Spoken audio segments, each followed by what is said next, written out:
Hello everyone and welcome to the channel. Today in this video we are going to understand about Orgel diagrams. Alright, I have been posting videos for coordination compound, and this is going to be the fourth video of that series.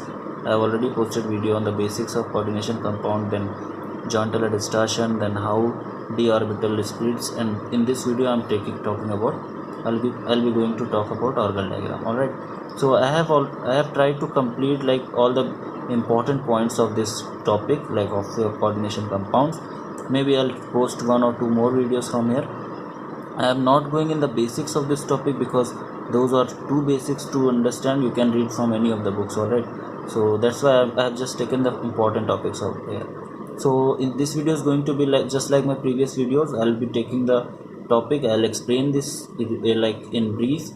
I'll try to cover all the important aspects of Orgel diagram, and then at the end of the video we'll try to solve the questions which have been asked on this topic in the previous CSIR exams. Okay, so let's just begin the topic.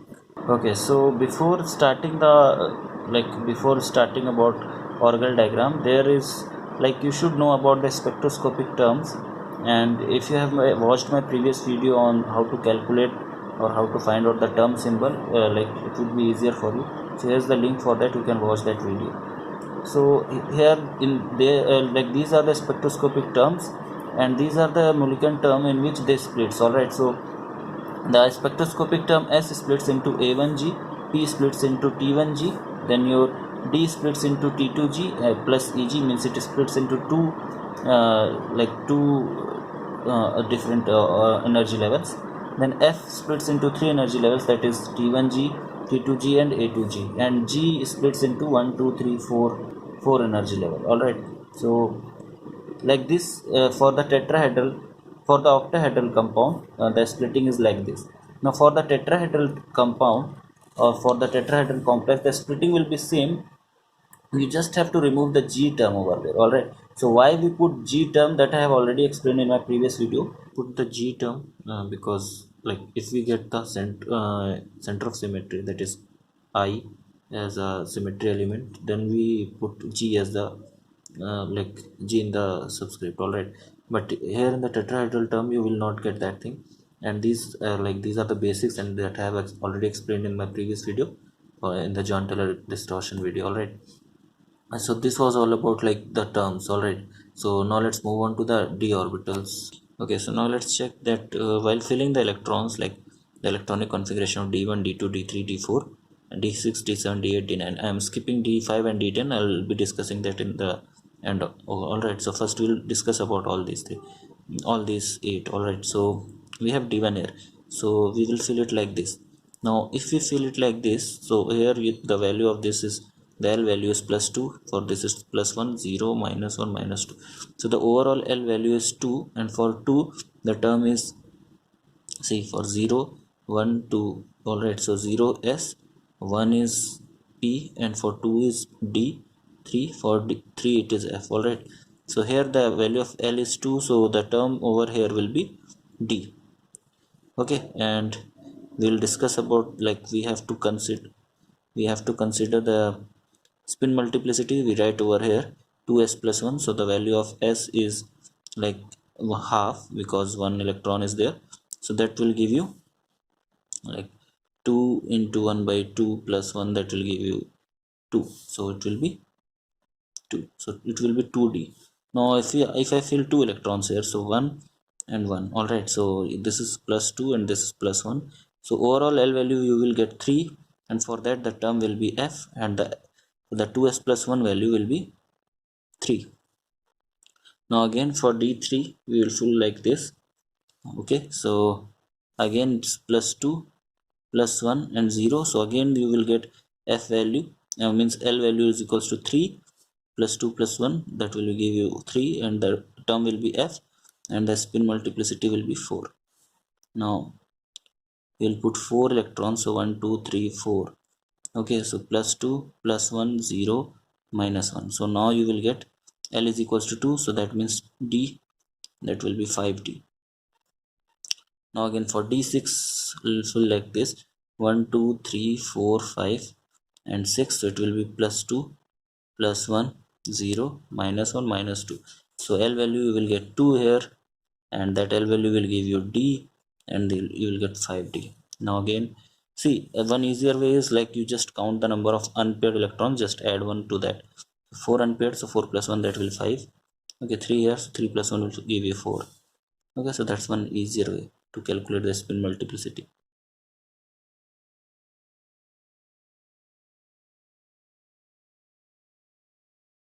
Okay, so as you can see that all the, like, while we fill all the electronic configuration, that is D1, D2, D3, D4, D6, D7, D8, D9, in everywhere you can see that only two terms are possible. Either you are getting D as a term or as F as a term. We will not talk about the spin multiplicity here because that doesn't play much role here. All right, so just the terms in Orgel diagram. So one of the most important thing is the Orgel diagram is only applicable, all right, only applicable for high spin complex. High spin complex means the electrons will not, like, the low spin complex are like they get, because of strong field ligand they get paired, but here we have to only consider the high spin complexes. That means the pairing of electron will not take place, and the filling of orbitals will be will be according to the normal Hund's rule. All right, so it is only applicable for high spin complex or high spin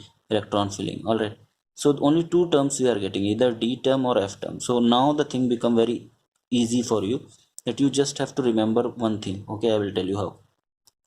Okay, so now if you get the term as D, all right, so if term is D, then you have to look at this Orgel diagram. Now this will correspond to the term D. Now we are talking only about the octahedral complexes here, that's why I have included as a terms here. All right, G are there in the over here. All right, so the term should be D. So if you have the term D, that means you have to look upon this. So as we have like in the starting I told you that the term D splits into two energy states, one is T2G and one is EG. So there are two conditions, either T2G will be having lower energy and EG will be having higher energy, or it will be opposite of that. That means T2G will be having higher energy and EG will be having lower energy. Okay, so you have to just start from here. Okay, so just write, like write D1 tetrahedral. Okay, so if you have D1 tetrahedral configuration, just start from the tetrahedral one. Okay, so D1 tetrahedral you have to just start. Now just add 4 to it, sorry, now I just add 5 to it. Okay, so it will become 1 plus 5, that is 6. So D6 tetrahedral, so D1 tetrahedral and D6 tetrahedral. Okay, now again what you have to do, like if tetrahedrals are there, then here you have to write the same thing in octahedral. So it will be D1 octahedral and D6 octahedral. Okay, now see, you are having D1 tetrahedral and D6 tetrahedral. Okay, now just subtract this with 10. Okay, so subtract this value with 10, so you will get 10 minus 1 9. So D9 octahedral, and again this will be D4 octahedral. So these will lie on the left side of this Orgel diagram, and here just subtract this from the 10, so it will be D9 tetrahedral and D4 tetrahedral. So these will lie on the right side of the Orgel diagram.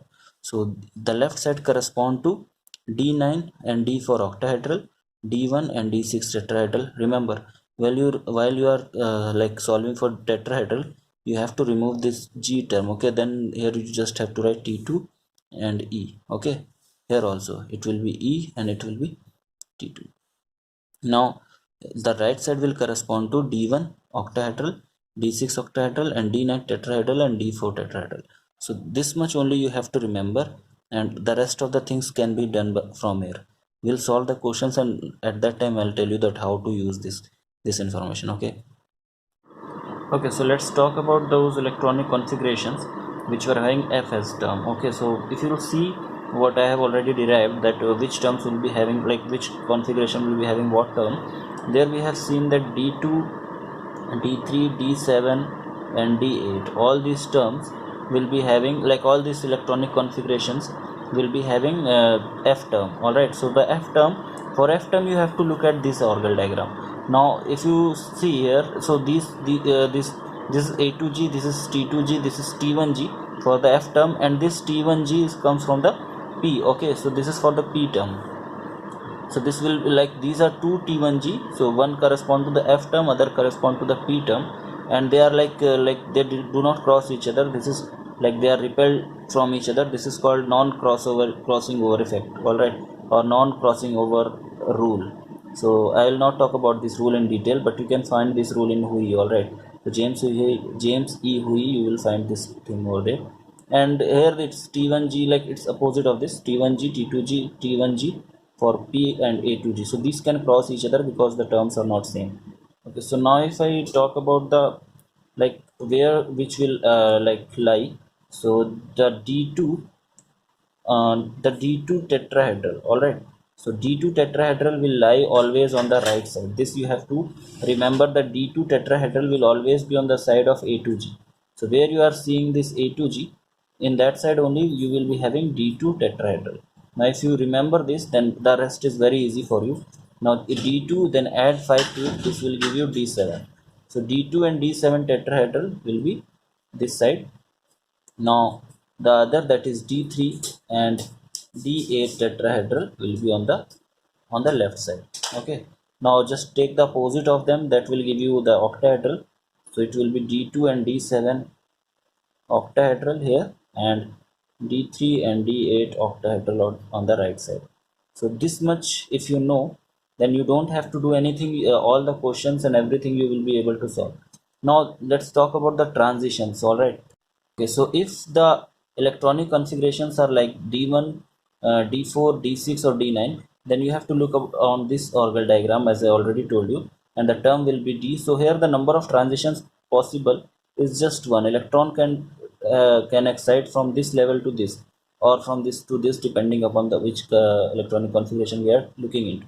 So for D term, we will be having only one DD transition, all right, one transition possible. So only one transition will be possible here. Now what in case of your electronic configuration, that is D2, D3, D7 and D8, which correspond to F term.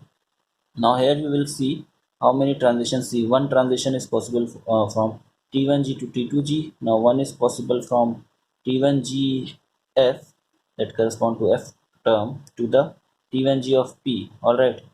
Sorry, this is from T1G to this A2G. Okay, and the next one is from T1G to T1GP. So three transitions are possible, and likewise here also, in this side also. So for the terms which are having for the electronic configurations which are having F as term, there are three transitions possible, whereas the electronic configuration which are having F as D as term, there only one transition is possible. So this is all about like number of transitions. Okay, so now let's talk about the one which we left while discussing the others, that is the D5 electronic configuration. Now in case of D5 electronic configuration, we have to fill 5 electrons, all right. So we have 1, 2, 3, 4 and 5. So it will be plus 2, plus 1, 0, minus 1 and minus 2. So if we'll add, so the sigma L value means the sum of all these all the L values will give you 0.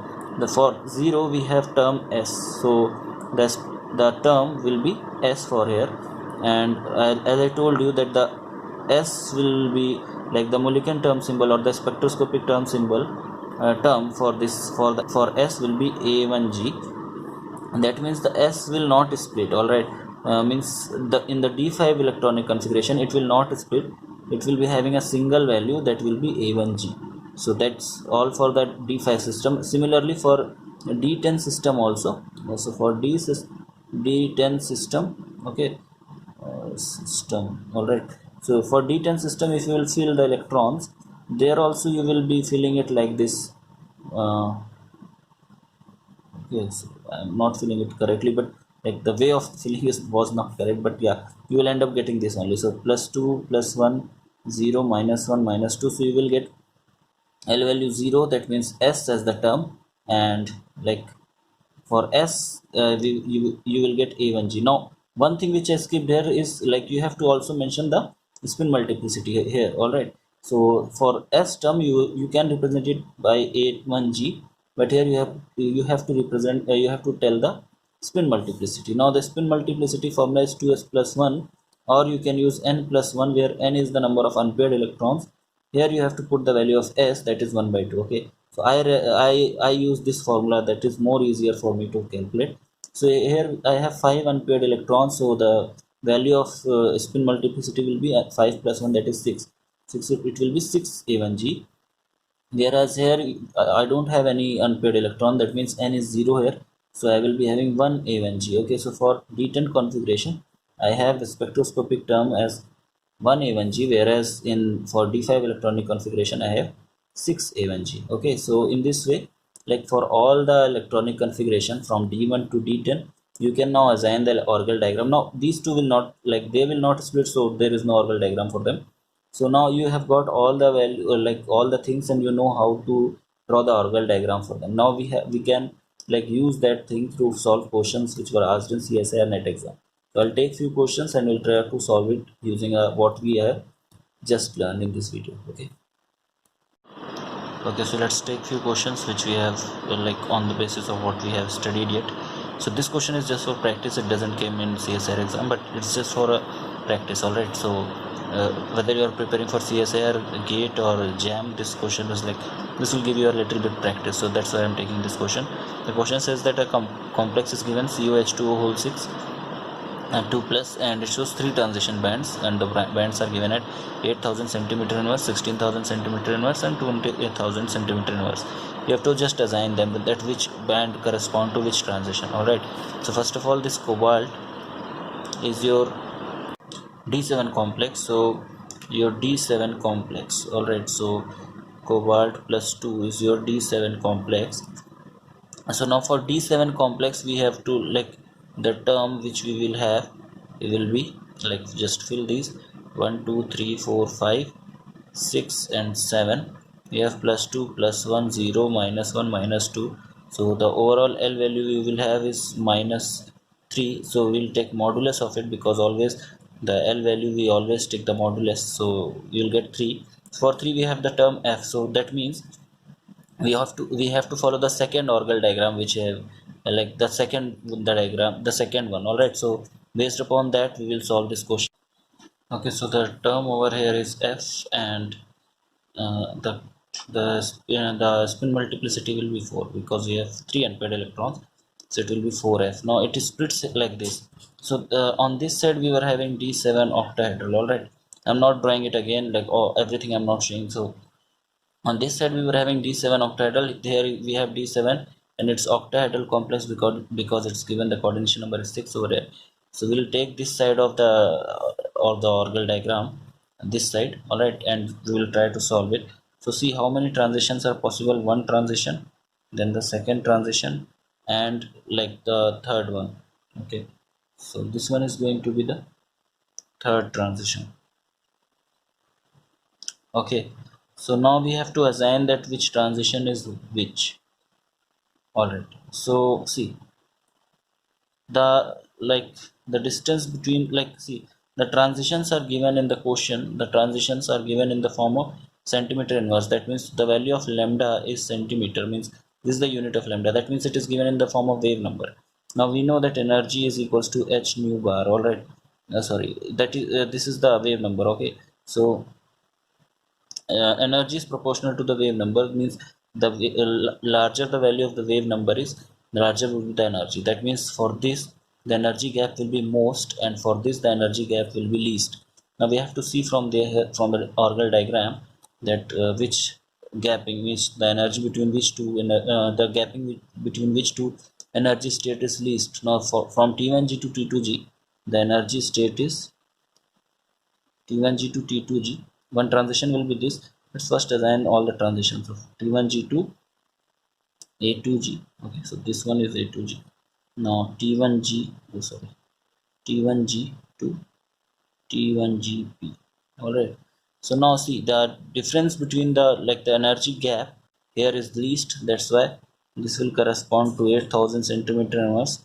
Now this gap is more than that, so it will correspond to 16,000 centimeter inverse, and this will correspond to your 20,000 centimeter inverse. So it all depends upon the gap. All right, because the value is given you in centimeter inverse. If it would have been given in in centimeter, then you would have considered it as the wavelength.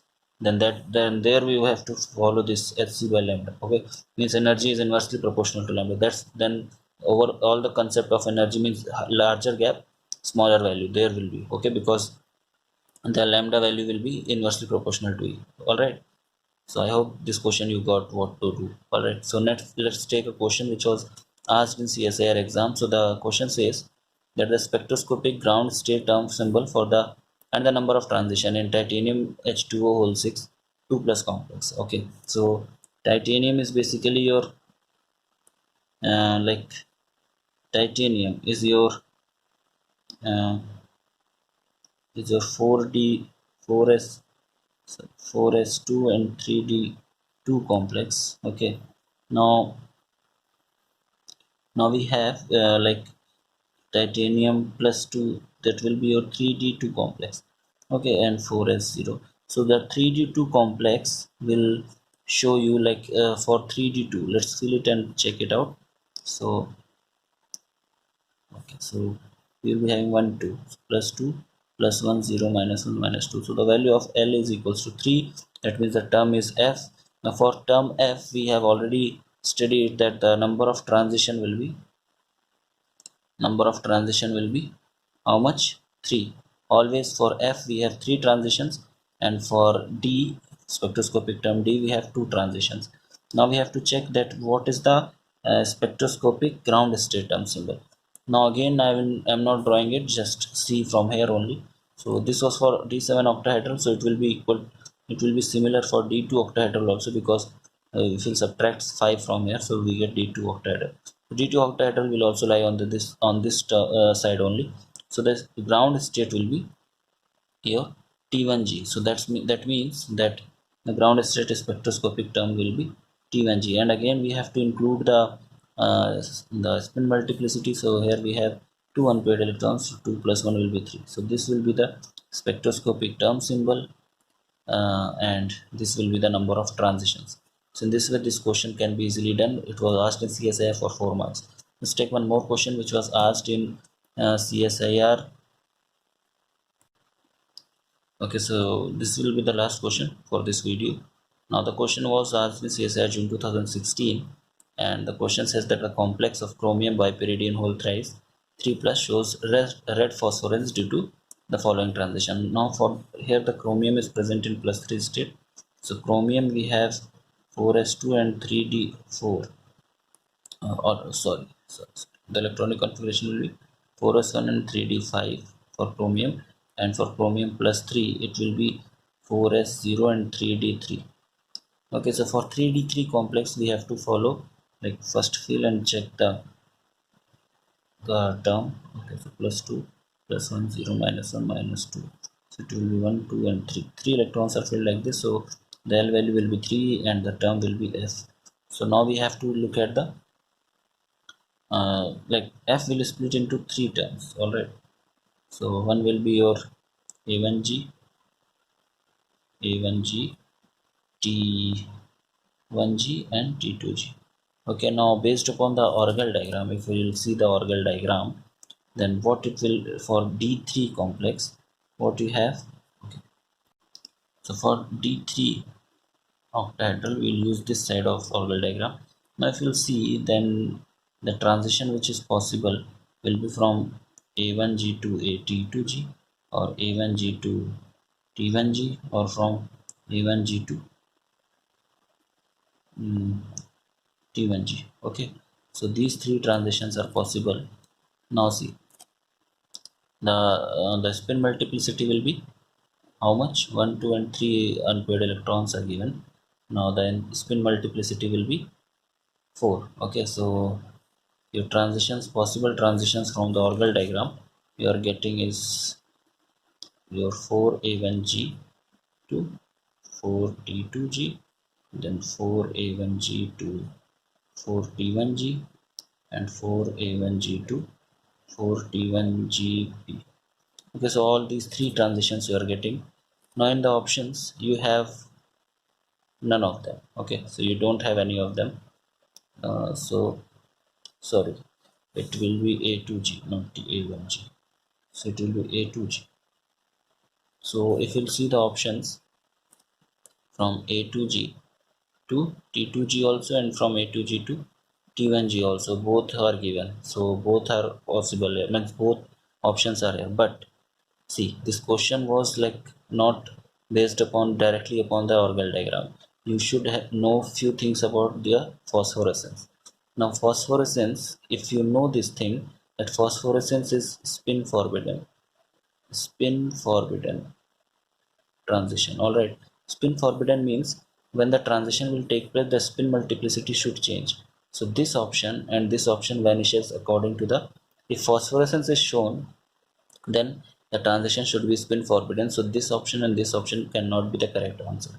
All right, now look at to the other two. Now here this is spin allowed, but one more thing is there, that phosphorescence is from higher state, means from excited state to ground state. Okay, so among these two, in which one the transition is happening from excited to ground? Only in the third option.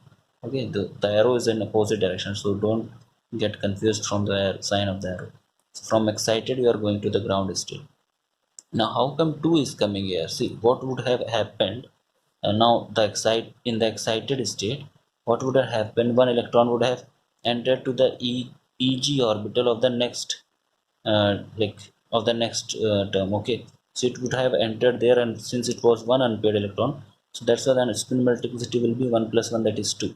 So it would have happened in the excitation, and now after the excitation it is coming down to the ground state, that is A2G. Okay, so it will come back to A2G only. So obviously when it will come back, then there will be 3 unpaired electrons, so the spin multiplicity here will be 4. So that's why it is showing 4.